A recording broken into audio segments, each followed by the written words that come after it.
ఒక విధంగా చెప్పాలంటే అహంకారపూరితంగా మాట్లాడాడు కోడెల శివప్రసాద్ గారు. ఆయన అంటాడు, జగన్మోహన్ రెడ్డి గారు చంద్రబాబు నాయుడు గారికి పోటీనా, నాకు అంబట్రాంబాబు పోటీనా? ఏం మాట్లాడుతున్నారండి? మీరు నాకు అర్థం కాలేదు. ఇది ప్రజాస్వామ్య దేశం. ఇది జగన్మోహన్ రెడ్డి గారు చంద్రబాబు నాయుడు గారి మీద గత ఎన్నికల్లో పోటీ చేసి కేవలం 5 లక్షల ఓట్ల తేడాతో మాత్రమే ముఖ్యమంత్రి కాలేకపోయాడనేటువంటి విషయం మీ దృష్టిలో లేదానే మనం చేస్తున్నా. అంతేకాదు, నా మీద పోటీ చేసిన మీకు కేవలం 924 ఓట్లు మాత్రమే మీరు అత్యధికంగా రావడం వల్ల శాసనసభ్యుడిగా అయ్యారు, శాసన సభాపతిగా అయ్యారు. మమ్మల్ని కించపరిచే విధంగా అహంకారపూరితంగా మీరు ఇష్టం వచ్చినట్టు మాట్లాడారే నిన్న. నేను అడుగుతా ఉన్నా, ఇది ధర్మమేనా కోడెల శివప్రసాద్ గారు? నాకు ఇదంతా చూస్తుంటే సుమతి శతకంలో ఒక పద్యం గుర్తొస్తుంది.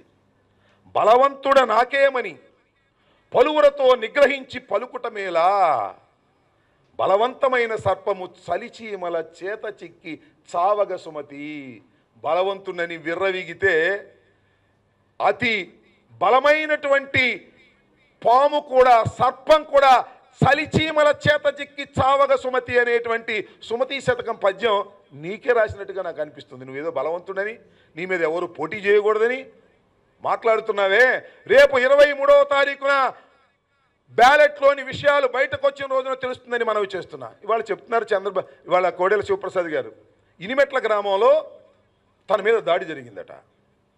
నేను మనవి చేస్తున్నా, ఇనిమెట్ల గ్రామంలో జరిగినటువంటి సంఘటన పూర్వాపరాలన్నింటినీ కూడా మేము విచారించాం. ఇనిమెట్లలో జరిగింది నీ మీద దాడి కాదు. కేవలం నువ్వు పోలింగ్ బూత్ మీద రౌడీలతో సహా తీసుకువెళ్ళి దాడి చేసి పోలింగ్ బూత్ని ఆక్రమించుకోవాలనేటువంటి ప్రయత్నం చేస్తే ప్రజలు రియాక్ట్ అయ్యారు. అది కేవలం రియాక్షన్ మాత్రమే. గుర్తుపెట్టుకో కోడెల శివప్రసాద్ గారు, నీ మీద దాడి జరగబోతా ఉన్నది 23వ తారీఖున. ప్రజాస్వామ్యబద్ధంగా ఈవీఎంలు తెరిచిన తరువాత ప్రజాస్వామ్యబద్ధంగా దాడి జరుగుతుంది. ఆ దాడిని ఎదుర్కోవడానికి సిద్ధంగా ఉండమని మనం చేస్తున్నా. ఏదో గెలిచిపోతాను అనుకుంటున్నావు. రేపు 23వ తారీఖున వచ్చేటటువంటి రిజల్ట్ చూసిన తర్వాత తల ఎక్కడ పెట్టుకుంటావో గుర్తుపెట్టుకోమని మనం చేస్తున్నా. వార్తావాణి న్యూస్ ఛానల్ ఎప్పటికప్పుడు రాజకీయ, సినీ విశేషాలు, స్పోర్ట్స్ మరియు సాంకేతిక పరమైన మరెన్నో విషయాలను మన ముందుకు తెస్తుంది. మరింత సమాచారం కొరకు వార్తావాణి న్యూస్ ఛానల్ ని సబ్స్క్రైబ్ చేయండి.